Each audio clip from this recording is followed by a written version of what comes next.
Hi అండి, నమస్తే. Welcome back to our channel. Sunday వచ్చిందంటే ఏదో ఒక స్పెషల్ ఉండాలి కదండి. నాన్ వెజ్, ఎగ్, ఏదో ఒక బిర్యానీ అయితే ఉండాలి కదండి. ఈరోజు నేను మీకు వీడియోలో చికెన్ బిర్యానీ చూపిస్తున్నానండి. చికెన్ దమ్ బిర్యానీ చూపిస్తున్నాను. చాలా టేస్టీగా ఉంటుందండి. సింపుల్గానే చేసుకోవచ్చండి, మరీ హెవీ ప్రాసెస్ లేదు. చూపిస్తాను చూడండి.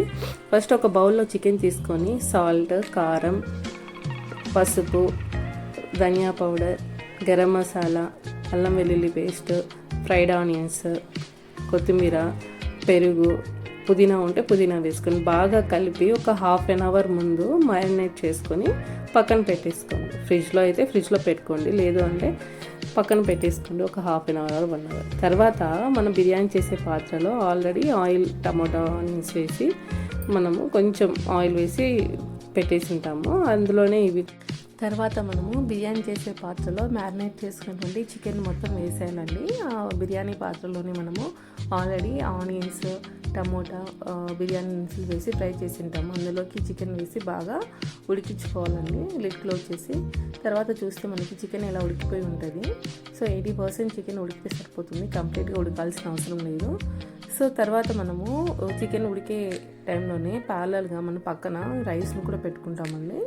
ఇక్కడ రైస్లో మనము చెక్క, లవంగాలు, యాలకులు, ఒక స్పూన్ సాల్ట్, ఒక సగం నిమ్మకాయని రసం పిండేసి అన్నాన్ని ఉడికించుకోవాలండి. తర్వాత ఈ చికెన్ను సపరేట్ చేసుకోవాలి. ఉడికించిన చికెన్ని హాఫ్ చికెన్ సపరేట్ చేసుకొని హాఫ్ అలానే పెట్టేసుకోవాలి. తర్వాత మనం రైస్ ఉడికిందా లేదా ఒకసారి చెక్ చేసి చూసుకుంటే మనకి రైస్ ఇలా ఉడికిపోయి ఉంటుందండి 80%. దీన్ని మనము రైస్ని 2 లేయర్స్గా వేసేస్తామండి. చికెన్ ఒక లేయర్, రైస్ ఒక లేయర్ వేస్తాము.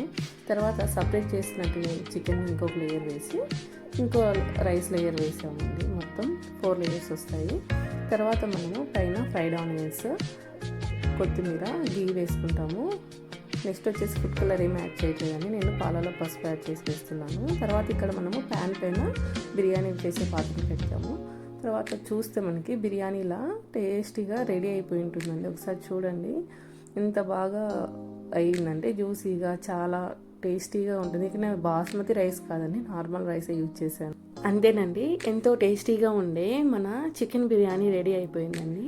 సో ఈ వీడియో కనుక మీకు నచ్చినట్లయితే మీ ఫ్రెండ్స్ అండ్ రిలేటివ్స్కి షేర్ చేయండి. అలాగే మరిన్ని వీడియోస్ కోసం మన ఛానల్ని సబ్స్క్రైబ్ చేయండి. Thank you for watching.